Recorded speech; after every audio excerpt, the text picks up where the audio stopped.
창세기 45장 1절에서 8절 말씀을 통해서 나를 보낸 이는 하나님이시라는 제목으로 하나님 말씀 함께 나누겠습니다.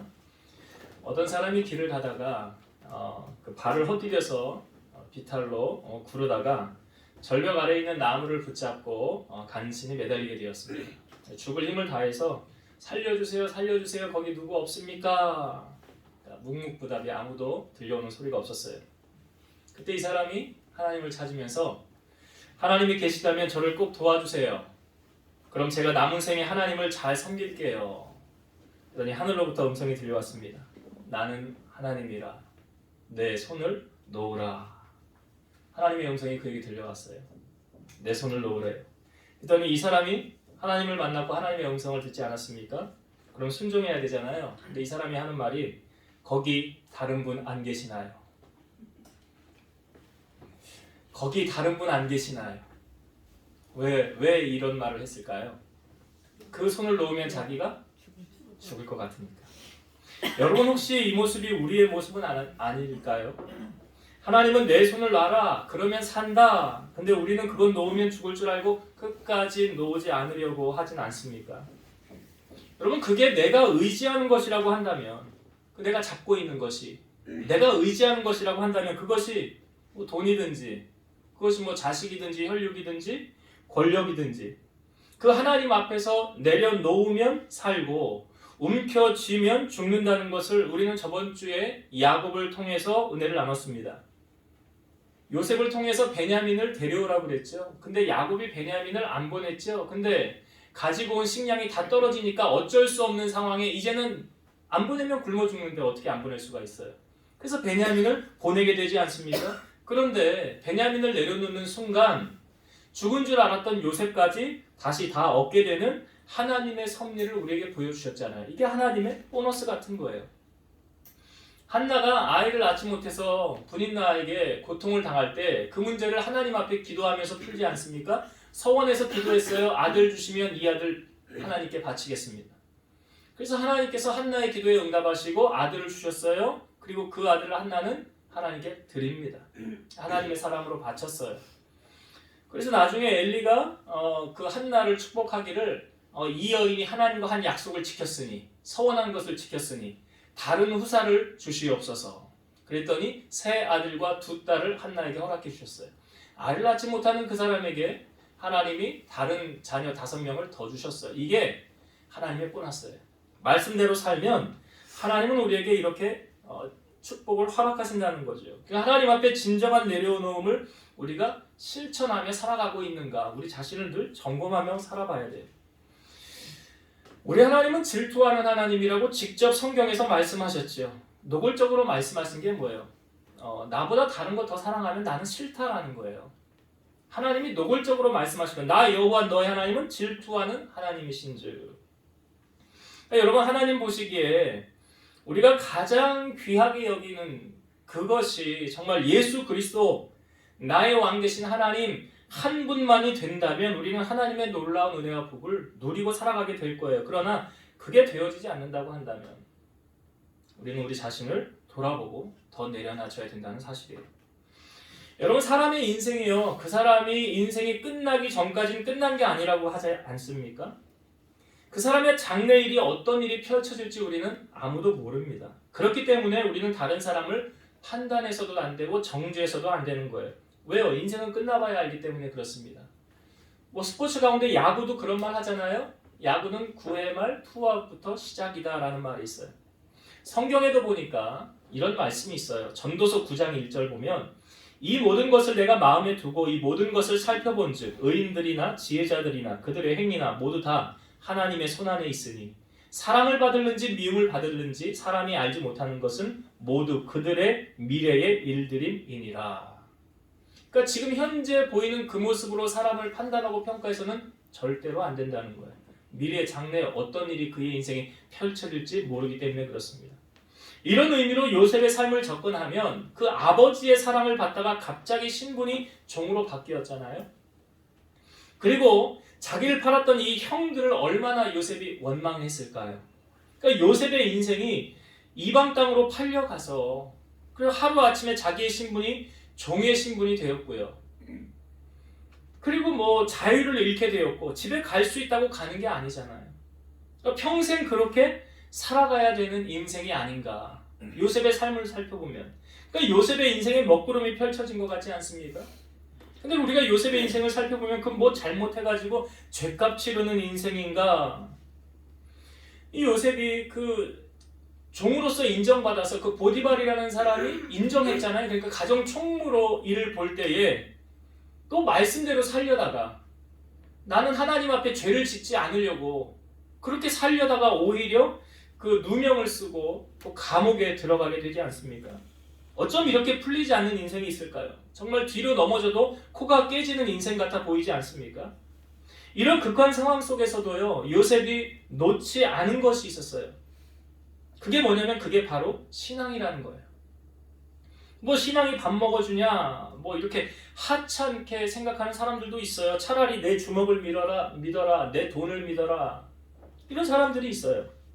근데 만약 요셉이 하나님을 놓쳤다면 그의 인생 역전이 펼쳐졌을까? 저는 단호하게 그런 인생, 그런 일은 일어나지 않았을 거다라고 말할 수 있어요. 왜냐하면 성경이 그걸 근거로 우리에게 보여주고 있거든요. 요셉이 그 총리가 될 수 있었던 결정적인 요인이 무엇입니까?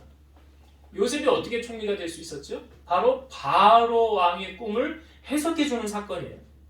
그러니까 모든 사람이 그 뭐 애굽의 술객 박사들 다 모여서 이 바로가 꿈 이야기를 했는데 아무도 해석을 못하더라는 거죠. 그런데 그때 왕 옆에 술 맡은 관원장이 있었죠. 2년 전에 자기가 감옥에 있었을 때 요셉이라는 사람이 꿈을 해석해 주었는데 해석해 준 대로 됐어요.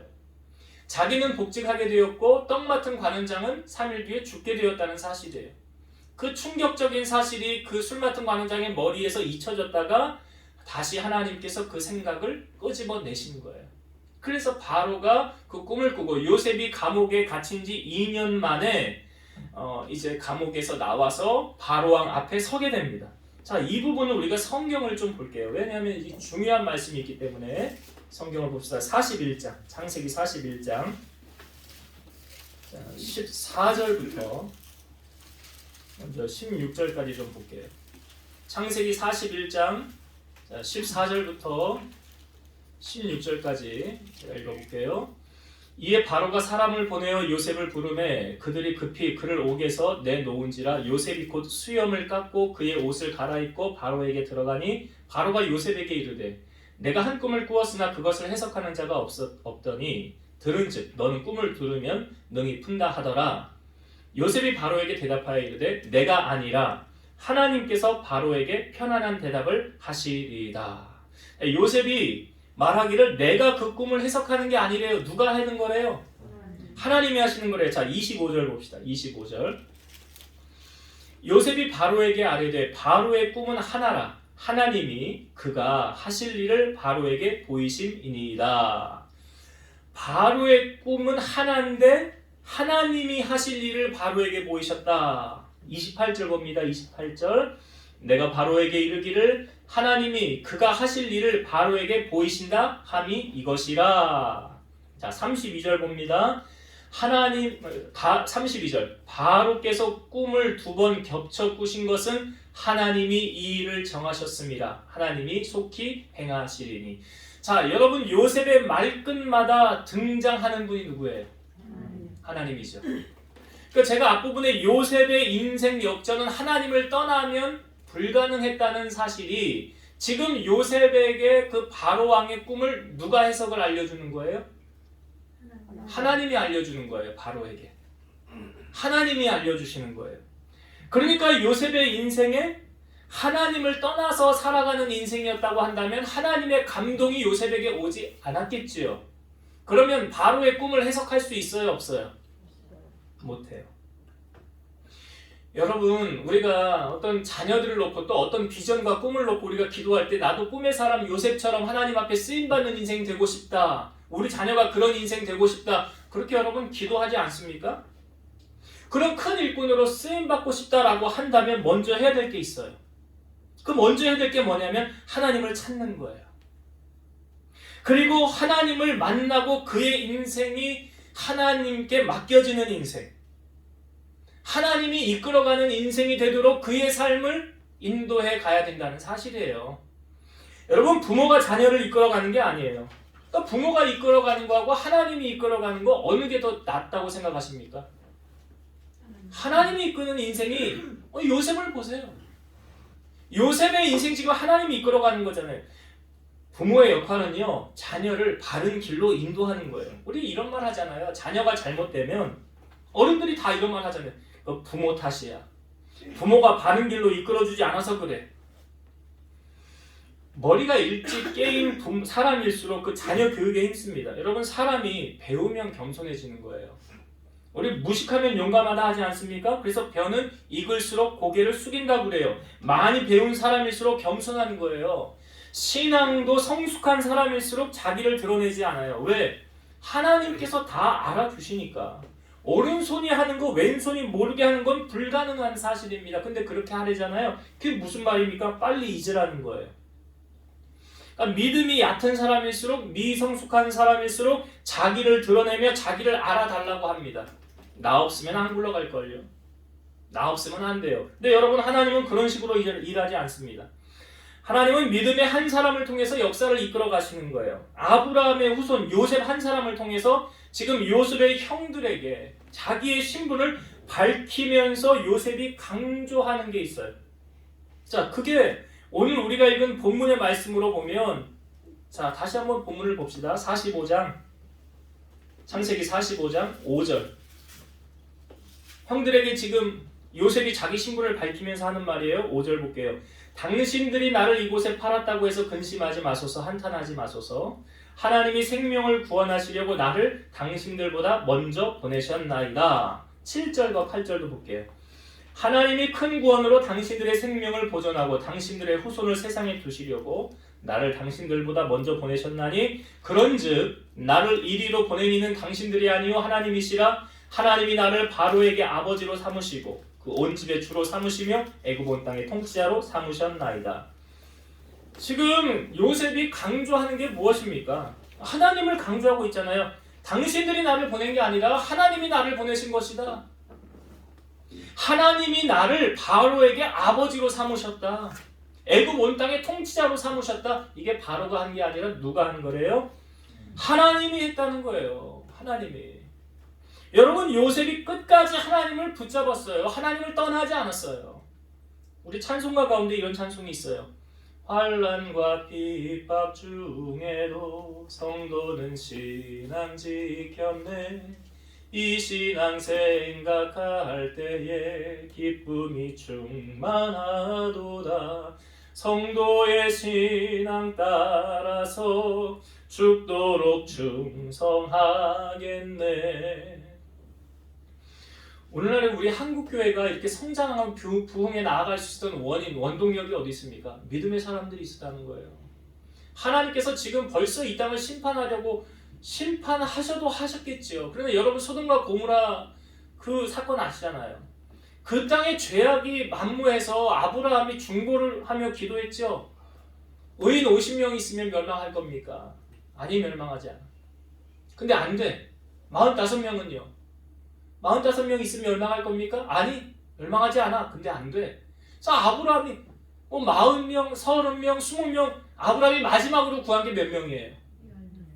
하나님 그 땅에 의인 10명이 있으면 멸망할 겁니까? 아니, 멸망하지 않아. 근데 소돔과 고모라 멸망했어요, 안 했어요? 멸망했잖아요. 역으로 생각해 보세요. 의인 10명이 없어서 멸망한 도시가 소돔과 고모라예요. 그럼 이 땅 가운데 하나님께서 지금 심판을 하셔도 벌써 하셨어야 되는데 참고 계시는 이유가 뭐예요? 믿음의 사람들이 있다는 거예요. 하나님만을 간절히 찾고 의지하는 요셉과 같은 신실한 믿음의 사람들이 이 땅에 있기 때문에 하나님 참고 계시는 거예요. 알곡과 가라지가 같이 있는데 아직 가라지 뽑지 않은 거예요. 나중에 주님이 오시면 그때 알곡은 모아 곳간에 가라지는 꺼지지 않는 불에 넣으신다라고 말씀하시잖아요. 그러니까 오늘 하나님이 찾는 사람이 어떤 사람입니까? 믿음의 한 사람 찾으시는 거 아니에요? 여러분, 모든 것을 다 잃어도요, 하나님이 함께 계시면, 지금 요셉 다 잃었잖아요. 집 잃었죠. 형제 관계 잃었죠. 낯선 땅에 왔죠. 자유 잃었죠. 내 마음대로 아무것도 할 수 없죠. 다 잃은 것 같잖아요. 그런데 성경에 보면 하나님이 요셉과 함께 하시더라. 창세기 39장을 여러분 보세요. 요셉이 와서 그의 요셉의 삶에 하나님이 관여하는 그 모습. 하나님이 함께 하셨더라. 그 말은 다른 말로 요셉이 하나님을 떠나지 않았다는 거잖아요. 어떠한 상황 속에서도 하나님을 놓지 않았다는 거잖아요. 그러니까 모든 것이 다 잃어도 하나님이 함께 하시면 다 가진 것이고요. 모든 것이 다 있어도 하나님이 함께 하지 않으면 다 잃은 거하고 똑같은 거예요. 요셉은 다 잃었었어요. 하나님 한 분 붙잡았었어요. 그런데 보세요. 인생 역전 펼쳐지잖아요. 바로 앞에 가서 꿈 해석하고 그의 신분이 하루아침에 왕 바로 밑에 2인자이지만 실상은 1인자. 바로가 인장반지 빼주면서 네가 알아서 다 해라 그러잖아요. 네가 나라 다 알아서 해라. 그 은혜가 어떻게 임한 것입니까? 요셉이 하나님 붙잡아서 된 거예요. 하나님 놓지 않아서 된 거예요. 그러니까 어떤 상황에서도 난 이래서 교회 가기 힘들어, 저래서 안 갈래, 사람 때문에 보기 싫어서, 그런 거 없어요. 믿음의 사람. 오직 그는 뭐만 바라봐요? 지금 요셉이 바로 앞에 섰다 했던 말이 뭐예요? 계속 반복해서 하는 말이 뭐예요? 하나님 강조하잖아요. 하나님, 난 하나님밖에 없어요. 그 말에 다시 말해서 나에게는 하나님밖에 없어요. 하나님이 내 삶의 전부예요. 그걸 요셉이 말하는 거예요. 초대교회가 부흥하여 갈 때 그 예루살렘에서 스데반의 사건으로 말미암아 흩어진 자들이 복음을 전할 때 안디옥에까지 복음이 전해졌죠. 예루살렘 그 위쪽에 있는 도시인데 그 안디옥에 부흥이 있다는 소식을 듣고 예루살렘 교회에서 사람을 파송합니다. 바나바를 파송했죠. 바나바는 착한 사람이요 성령과 믿음이 충만한 사람이라 인성도 됐고 성령도 충만하게 받은 사람이었어요. 그 사람이 그 바나바가 가서 안디옥 교인들을 향하여 했던 말이 이거예요. 사도행전 11장 23절 그가 이르러 하나님의 은혜를 보고 기뻐하여 모든 사람에게 굳건한 마음으로 주와 함께 머물러 있으라 권하니. 어떻게 권했대요? 모든 사람에게 굳건한 마음으로 주와 함께 머물러 있으라. 주와 함께 머물러 있으라. 이게 복인 줄 아는 사람은 이걸 강조하는 거예요. 이게 복이잖아요. 너 하나님께 붙어 있어야 돼. 너 하나님 떠나면 너 아무것도 안 돼. 네 인생 막혀. 하나님이 열어주셔야 돼. 요셉의 인생의 반전 하나님이 열어주시는 거 아닙니까? 요한복음 15장 5절 나는 포도나무여 너희는 가지라. 그가 내 안에 내가 그 안에 거하면 사람이 열매를 많이 맺나니 나를 떠나서는 너희가 아무것도 할 수 없음이라. 너희가 내 안에 거하고 내 말이 너희 안에 거하면 무엇이든지 원하는 대로 구하라. 그리하면 이루리라. 요한복음 15장 4절 5절이에요. 그러니까 나를 떠나서는 너희가 아무것도 할 수 없다라고 성경이 말하고 있잖아요. 주님 떠나 아무것도 안 되는 인생인데 주님 떠나서 하실래요? 역으로 말하면 주님 안에 있으면 모든 것이 다 된다는 거잖아요. 그러니까 너희가 내 안에 내 말이 너희 안에 거하면 무엇이든지 원하는 대로 구하라. 그리하면 이루리라. 이게 전제 조건이에요. 요셉의 삶이 그러했다는 거예요. 하나님 안에 거하는 삶. 시편 73편 28절 하나님께 가까이함이 내게 복이라. 내가 주 여호와를 나의 피난처로 삼아 주의 모든 행적을 전파하리이다. 이 앞부분의 말씀에도 보면 여호와를 멀리하는 자 음녀같이 망한다고 그랬어요. 여러분 신명기서에서도 계속 우리에게 경고하고 있는 말씀이 신명기 8장 핵심장인데요. 거기서도 말하는 게 뭐냐면 너희가 정령이 나를 떠나 우상을 섬기면 망할 것이라 그래요. 망한대요. 누가 망하게 하신대요? 하나님이. 하나님 떠나면 망한대요. 여러분 하나님 떠나면 망하는데 망하는 길 사실래요? 그런 인생 살면 안 되잖아요. 오늘 우리가 어떠한 시련과 환난과 괴로움 속에 있다 할지라도 요셉의 인생 속에서 보여지는 게 뭐예요? 어떤 상황 속에서도 나는 하나님 놓지 않아. 나는 기도줄 놓지 않아. 기도는 호흡이라고 그러잖아요. 숨 안 쉬고 못 살잖아요. 기도 안 하는 사람은 숨 안 쉬고 사는 거하고 똑같은 거예요. 기도는 호흡이에요. 기도줄 놓지 않아. 나는 하나님 말씀을 가까이 할 거예요. 우리가 수요예배 말씀에도 나누었지만 수요예배 말씀에 누가 복 있는 자라고 성경에 말합니까? 요한계시록에서 말해 이 예언의 말씀을 읽는 자와 듣는 자와 그 가운데 기록되는 것을 지켜 행하는 자들이 복 있는 자니라. 성경이 말하는 복은 그런 복이에요. 세상이 말하는 복은 좋은 집에서 좋은 차를 끌고 먹을 거 자기가 먹고 싶은 거 다 먹고 누리고 싶은 거 다 누리는 게 복인 줄 알지만 하나님이 말씀하시는 복은 그런 세상적인 복이 아니에요. 그래서 예수님께서도 이렇게 말씀하셨어요. 사람이 무엇으로 산대요? 떡으로 사는 것이 아니라 하나님의 입에서 나오는 모든 말씀으로 사는 줄을 알 것이니라.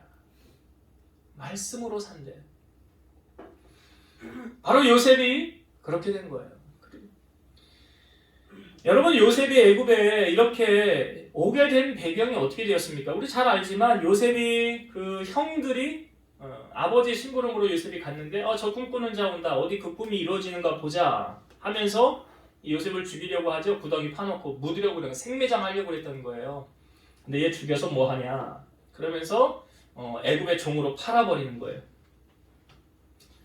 그러니까 이들이 지금 이 요셉에게 악한 의도로 한 거 아닙니까? 선한 의도 아니에요. 요셉에게 뭐 정을 베풀거나 사랑을 베푼 그런 게 전혀 보이지 않아요. 근데 요셉이 총리가 되고 형들에게 뭐라고 요셉이 말을 합니까? 오늘 우리가 본문 보았지만 나를 이리로 보낸 이는 당신들이 아니요 누구래요? 하나님이시라. 당신들이 나를 이리로 보낸 거 아닙니다. 하나님이 보내신 것입니다. 하나님의 주권을 인정하는 거예요, 요셉이 지금. 그리고 나로 하여금 바로에게 아버지가 되게 하셨습니다. 그것도 누가 하신 거래요? 하나님이 하신 거예요. 내가 지금 총리가 된 거 내 의로, 내 노력으로 된 거 아니다. 하나님이 되게 하신 거다. 근데 요셉이 나중에요, 이 아버지가 죽은 다음에 형들이 요셉이 혹시 복수할까봐 이런 이야기를 합니다. 아버지가 돌아가시기 전에 너에게 전하지 못한 말이 있는데 너 형제들을 다 용서해주라. 그런 말을 했었다. 왜? 이 사람이요, 그 옛날에 있었던 그 사건이 다시금 이제 끄집어 나와서 그때 나를 말이야 죽이려고 했지, 나를 종으로 팔았지, 내가 그거 꼭 복수할 거야. 그런 마음을 가질까봐 요셉에게 형들이 말했던 거예요. 그런데 요셉은 오히려 그 형들에게 뭐라 그러냐면 내가 하나님을 대신하겠습니까? 그래요. 내가 하나님을 대신하겠습니까? 내가 당신들을 기를 것입니다. 라고 그 말을 할 때 중요한 말을 요셉이 한 가지 합니다. 창세기 50장 20절 당신들은 나를 해하려 하였으나 하나님은 그것을 선으로 바꾸사 오늘과 같이 많은 백성의 생명을 구원하게 하시려 하셨나니. 당신들은 나를 해하려 하였지만 하나님은 그것을 선으로 바꾸어 주셨다. 그 악을 선으로 바꾸신 분이 누구래요? 하나님이시래요. 요셉이 17세에 애굽으로 팔려갔습니다. 그리고 그는 30세에 애굽의 총리가 되었어요. 그러니까 13년이라는 고난이 요셉에게 있었어요. 여러분, 우리가 당하는 고난이 내 인생의 자양분이 될 수 있다는 사실을 아십니까? 사람이 한 번 고난을 겪고 나면 인생 참 허무하다, 아무것도 아니네, 이런 마음이 생겨요. 그것이 깨달아져요. 그리고 또한 내가 잘해서 되어지는 게 아니라 하나님께서 해주셔야 되어지는구나 라는 걸 깨닫게 되지 않습니까? 시편 119편 67절 고난 당하기 전에는 내가 그릇 행하였더니 이제는 주의 말씀을 지키나이다. 고난 당하기 전에는 내 마음대로 했었다는 거예요. 근데 고난이 오고 나서는 주의 말씀 지킨대요. 시편 119편 71절 고난 당한 것이 내게 유익이라 이로 말미암아 내가 주의 율례들을 배우게 되었나이다. 고난 당하기 전에는 주의 율례를 몰랐는데 고난 당하고 나 보니까 하나님의 은혜를 새롭게 깨닫게 되었더라. 저는 지금 제가 하는 일이 목회잖아요. 목회는 무엇입니까? 하나님의 일을 받들어 수종드는 거죠. 그러니까 저는 제 삶이 제 것이다라고 별로 생각하지 않아요. 나의 주인이신 하나님, 그분이 나의 주인이므로 하나님께서 가라 하면 가고 내가 가기 싫어도 가야 되는 거고요. 내가 가고 싶어도 주님께서 가지 말라 하면 갈 수 없는 인생을 살고 있어요, 제가. 근데 목회를 하면서 느끼는 것은 어떤 성도에게는 뭐든지 다 해주고 싶은 마음이 가는 성도가 있어요. 근데 어떤 성도에게는 뭐든지 해주고 싶은 마음이 가지 않는 성도가 있어요. 근데 제가 깨달은 게 있어요. 깨달은 게 있어요. 그것은 그 성도가 하나님을 많이 사랑하는 사람을 하나님께서 저에게 감동을 주셔서 야, 걔 가서 도와줘라. 걔 가서 도와줘라. 하나님이 저에게 감동을 주시는 거예요. 그러니까 사도 바울이 2차 전도 여행 기간 중에 아시아로 가서 복음을 전하려고 하는데 성령께서 막으신 거죠. 예수의 영이 허락하지 않았더라. 근데 환상 중에 마게도냐 사람 한 사람이 나타납니다. 와서 우리를 도우라 그래요. 그러니까 바울이 그 환상을 보고 이게 하나님의 사인이구나. 하나님이 이쪽으로 가라고 하시는구나. 그래서 마게도냐 지방으로 방향을 바꾸죠. 아시아로 가려고 하다가 유럽 쪽으로 방향을 돌린 거예요. 그래서 처음 만나 도착한 곳이 어디입니까? 빌립보라는 도시였어요. 그 빌립보라는 도시에 누구를 만나게 하셨습니까? 루디아라는 여인을 만나게 하셨어요. 성경에 보면 하나님께서 루디아의 마음을 열으셔서 바울을 영접하게 합니다. 나를 예수 믿는 자로 알거든 우리 집에 들어와 유하세요 하고 사도 바울을 영접한 거예요. 그래서 루디아가 자기 집에서 바울을 섬기게 되었고 바로 빌립보 교회의 초석이 빌립보 교회가 어떻게 시작되어졌느냐? 루디아 집에서 시작이 된 거예요. 그러니까 루디아가 하나님을 향한 갈망과 사랑하는 마음이 있었으니까 하나님께서 사도 바울을 아시아로 보내지 않고 마게도냐로 가게 하신 거예요. 누가 하시는 일이에요? 하나님이 하시는 일이에요. 성령께서 하시는 일이에요. 여러분, 하나님이 사랑하는 사람은 어떻게 해서든지 하나님이 이끄시고 책임져 주십니다. 아합의 아들 여호람이요, 그 모압이 그 양털을 깎아서 바치는 것을 아합 왕이 죽고 배반을 했어요. 바치지 않았어요. 그러니까 여호람이 그 여호사밧 사돈 유다 왕에게 부탁을 해서 같이 이제 모압을 치러 가자고 합니다. 오케이, 같이 갑시다. 그래서 가는데 7일 만에 물이 떨어진 거예요. 싸우기도 전에 탈진해서 다 죽게 생긴 거예요. 그때 여호사밧이 우리가 여기 여호와께 물을 만한 선지자가 없느냐? 그랬더니 전에 그 엘리야를 따라다니던 엘리사라는 선지자가 있습니다. 당장 그에게로 가자 해서 엘리사 앞에 간 거예요. 자, 엘리사 앞에 도착을 해서 엘리사가 나와서 이 여호람하고 여호사밧을 맞습니다. 그런데 뭐라고 말을 하냐면 여호람에게 당신 아버지 선지자에게 가라고, 당신 어머니 선지자에게 가라고. 그 이세벨하고 바알하고 얼마나 열심히 섬겼습니까? 그리고 하나님의 종들은 다 죽이고요, 없애버리고 고난을 줬던 사람들이 그 아합과 이세벨이에요. 그러니까 그리로 가라는 거예요. 그러니까 아닙니다, 우리 불쌍히 여겨주세요, 하나님이 우리를 다 멸하시려고 합니다. 그때요, 이제 엘리사가 아주 했던 말이 뭐냐면 이런 말을 했어요. 내가 만일 유다의 왕 여호사밧의 얼굴을 봄이 아니면 그 앞에서 당신을 향하지도 않고 보지도 않았을 것이다. 내가 지금 왜 나와서 지금 맞이하고 있는 줄 아십니까? 누구 때문에 그런다는 거예요? 여호사밧 때문에. 여호사밧은 하나님 앞에 종교개혁을 일으켰던, 하나님을 찾게 만들었던 그런 왕이에요. 그러니까 그 사람을 통해서 하나님이 지금 은혜를 베푸시더라. 우리 서연이가 지금 그 방사선 치료를 지금 하고 있는데 저번 주에 이제 월, 화, 목, 금 이렇게 다녀왔어요. 제가 서연이랑 같이 다녀왔어요. 그래서 가면서 오면서 여러 이야기를 많이 했습니다. 근데 제가 서연이한테 그랬어요. 서연아, 내가 지금 너를 이렇게 데리고 다니는 건 내가 왜 그러는 줄 아니? 내가 왜 이렇게 하는 줄 알아? 니네 아빠 봐서 그러는 거야. 너네 아빠 봐서 그러는 거야. 너희 아빠가 우리 교회 저기 아울렛에서 우리 일로 이사할 때 그때요 와가지고 봉고차 끌고 와가지고 짐 다 실어가지고 도와줬어요. 우리 우림이가 코로나 걸렸을 때 그때 되게 심했잖아요. 2주 동안 밖에 출입 못했잖아요.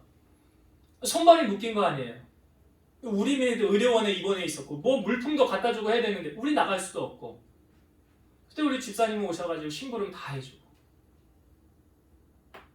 그리고 또 우리 교회 재정도 그렇게 뭐 넉넉하지 않은데 11조로 또 섬기고 내가 물론 너를 봐서도 그렇지만 서연아 너네 아빠가 그런 사람이야. 그래서 내가 하는 거야. 여러분 하나님께서 돕고 싶은 사람이 되면 하나님이 사람을 붙여서 도와주십니다. 그러나 하나님 마음에 들지 않으면 하나님 그 마음을 주지 않으세요. 하나님께서 요셉을 어떻게 도우셨습니까? 그 요셉이 그 형들에 의해서 애굽으로 팔려갔지만 형들의 그 악의를 죽이려고 하고 종으로 팔았던 그 악함을 무엇으로 바꿔주셨습니까? 선으로 바꿔주셨어요. 우리 하나님 못하시는 게 없잖아요. 이사야 45장 6절과 7절 해 뜨는 곳에서든지 지는 곳에서든지 나 밖에 다른 이가 없는 줄을 알게 하라. 나는 여호와라. 다른 이가 없느니라. 나는 빛도 짓고 어둠도 창조하며 나는 평안도 짓고 환난도 창조하나니 나는 여호와라. 이 모든 일들을 행하는 자니라 하였노라. 하나님이 말씀하시기를 나밖에 신이 없대요. 다른 신은 다 가짜래요. 당신 귀신 이런 건 다 참신이 아니라 그게 우리가 엘리야를 통하여 850명과의 싸움에서 확인이 됐잖아요. 거기에 불로 임하는 신이 참신이다 할 때 바알 아세라 불이 임했습니까? 안 임했잖아요. 그런데 엘리야가 쌓은 그 제단에 하나님의 불이 임했잖아요. 그래 하나님이 살아계시다는 거 아닙니까? 그 엘리야의 하나님이 요셉의 하나님이 오늘 우리의 하나님 아니십니까? 오늘 우리와도 함께 하신 하나님이시잖아요. 여러분이 지금 당하고 있는 일들, 내 삶의 주인이 하나님이심을 믿고 인정한다면 요셉에게 역사하셨던 하나님께서 여러분 삶을 이끌어 주시고 가장 아름답게 모든 일을 해결해 주실 줄로 믿습니다. 말씀을 정리하고 마치겠습니다. 여러분 요셉의 인생의 삶의 역전, 그 17세 애굽으로 팔려갔던 종살이를 시작했던 그 요셉이 30살의 애굽의 총리가 될 수 있었던 결정적인 배경은 뭐예요? 하나님을 떠나지 않았더라. 하나님을 놓지 않았더라. 그래서 저는요, 그래도 믿음의 사람과 믿지 않는 사람 중에 누가 더 나은 사람인가? 제가 누구를 선택하겠어요? 아니 오늘 보세요. 여호람하고 여호사밧 그 위기 가운데 있는 가운데 그 여호사밧 한 사람 때문에 다 구원받은 거 아니에요? 그 믿음의 한 사람을 통해서 하나님이 일하시잖아요. 요셉이라는 한 사람을 통해서 그 아브라함의 후손들을 다 지금 살게 하시는 거 아닙니까? 어떤 순간에도 하나님을 떠나지 않고 하나님을 배신하지 않고 하나님을 붙잡으면 하나님이 요셉처럼 써주시는 거예요. 사람을 의지하지 마시고 여러분 하나님을 의지하십시오. 바로 왕 최고 권력자 의지할 대상 안 됩니다. 요셉에게 어떻게 하나님이 하셨습니까? 바로 왕에게 아버지 되게 하시잖아요. 여러분들에게 실질적인 권력을 행사하는 그 사람이 내가 잘 보여야 될 사람이라고 생각하지 마세요. 여러분들이 의지해야 될 대상, 가장 높여야 될 대상은 하나님 한 분이시라는 사실을 오늘 꼭 기억하시길 바라요. 두 번째, 하나님이 나의 삶의 목자이시고 내 삶의 주인이 되시면 하나님은 악을 선으로 바꾸세요. 우리 이런 말 잘하지 않습니까? 전화위복. 이 말이잖아요. 화를 복으로 누가 바꿔주세요? 하나님이. 평생 애굽에서 종으로 살 줄 알았던 요셉, 아니 누명을 쓰고 감옥에 들어가서 평생 감옥살이 하다가 그 인생 마감해야 될 줄 알았던 요셉의 인생 어떻게 바뀝니까? 감옥에서 빼내어 총리의 자리에 세우신 분이 누가 세운 거라고요? 바로가요? 아니죠. 하나님이 세우신 거예요. 드라마 같은 인생의 종지부를 우리에게 보여주고 있잖아요. 하인에서 죄인에서 총리로. 도저히 될 수 없는 인생이에요. 그런 인생은 펼쳐지면 안 되는 거예요. 근데 하나님의 손이 우리를 도우시면 생각지 않았던 놀라운 은혜를 베푸신다는 사실. 그리고 하나님은 그를 통해서 영광 받기를 원하신다는 사실이에요. 그 하나님께서 요셉에게 이런 은혜를 베풀어 주셨다는 사실 오늘 우리가 기억하면서 여러분들의 삶에 꼭 붙잡으세요. 나는 어떤 순간에도 하나님만 의지할 거야. 그리고 하나님 떠나지 않을 거야. 그리고 요셉과 같은 인생을 살길 원한다면 자녀들이 그런 인생 살기 원하십니까? 그러면 해야 될 게 있잖아요. 뭐요? 주의 자녀로 발걸음을 인도해서 하나님을 찾게 만들고 하나님을 의지하게 만들고 하나님 만나는 인생이 되어서 너를 이끌어가는 인생은 내가 이끄는 거 아니다. 네 인생 하나님이 이끌어가게 해라. 너 이제 하나님의 도움을 구해라. 그렇게 나아간다면 하나님의 놀라운 은혜로 쓰임받고 영광을 올려드리는 삶이 펼쳐질 줄로 믿습니다. 그런 주인공이 되시기를 주의 이름으로 축원드립니다. 기도하시겠습니다. 살아계셔서 역사하시는 하나님, 요셉의 인생이 마치 드라마와 같은 인생으로 우리에게 보여지고 있지만 그것은 실상이었고 사실이고 그 모든 것을 이끌어 주관하시는 분이 하나님이셨다는 것을 오늘 우리에게 알려주셨습니다.